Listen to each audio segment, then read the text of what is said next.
স্বাগতম আপনাকে। সব রকমের আপডেট এবং লেটেস্ট নিউজ পেতে এখনই চ্যানেলটিতে সাবস্ক্রাইব করুন। ধন্যবাদ। দেহ ব্যবসায়ী ডিজে শিখা গ্রেপ্তার।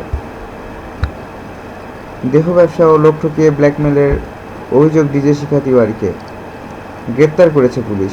গত ডিসেম্বর থেকে এই 21 বছর বয়সী তরুণীকে চোখে চোখে রেখেছেন রাজস্থানের স্পেশাল অপারেশন গ্রুপ এর আধিকারিকেরা। পুলিশ জানায়, শিখা তিওয়ারি শুধু পেশায় ডিস্ক জকি নয়, সে দেহ ব্যবসার সঙ্গেও জড়িত। পুলিশ আরও জানায়, বিত্তশালীদের ফাঁসিয়ে ব্ল্যাকমেল করাই তার আসল পেশা। গত বছরে জয়পুরের এক চিকিৎসককে ঠকিয়ে তার কাছ থেকে 1.5 কোটি টাকা নিয়ে হারিয়ে যায় সে। টাকা নিয়ে মুম্বাইয়ে ওঠেন, সেখানেই ডিজে হিসেবে কাজ শুরু করেন। সম্প্রতি ফেসবুক তার লাইভ অনুষ্ঠানের সূত্র ধরেই পুলিশের জালে ধরা পড়লেন শিখা।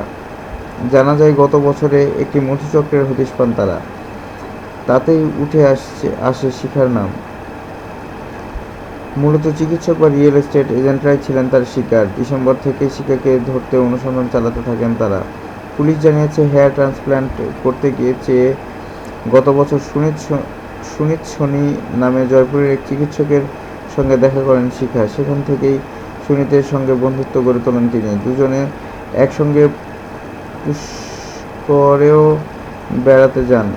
পুষ্করেই সুনীতকে হুমকি দিয়ে টাকার দাবি করতে থাকেন তিনি। মিথ্যা ধর্ষণের মামলায় সুনীতকে ফাঁসিয়ে দেবেন এই হুমকি দিয়ে তার কাছ থেকে 2 কোটি টাকা দাবি করে শিখা। টাকা দিতে অস্বীকার করায় তার বিরুদ্ধে গত 24 ডিসেম্বর পুলিশে ধর্ষণের অভিযোগ দায়ের করেন শিখা। সেই মামলায় 78 দিন জেলেও কাটতে হয় সুনীতকে। তবে শেষমেশ ছাড়া পেলেও শিখার হাত থেকে মুক্তি পেতে টাকা দেয়াই স্থির করেন সুনীত। প্রথম দফায় 1 কোটি এবং পরে শিখাকে 50 লাখ টাকাও দেন তিনি। সেই টাকা নিয়েই মুম্বাইয়ে পালিয়ে যান শিখা। সেখানে একটি হোটেলে ডিজে আদা নাম ভাড়িয়ে কাজ শুরু করেন তিনি। কিন্তু সব ভেস্তে গেল ফেসবুক লাইভ অনুষ্ঠান করে। পুলিশের দাবি, শিখার মতোই মিথ্যা ধর্ষণের মামলা সাজিয়ে বহু লোককে ব্ল্যাকমেল করতেন দেহ ব্যবসার সঙ্গে জড়িত সদস্যরা। ধন্যবাদ ভিডিওটি দেখার জন্য।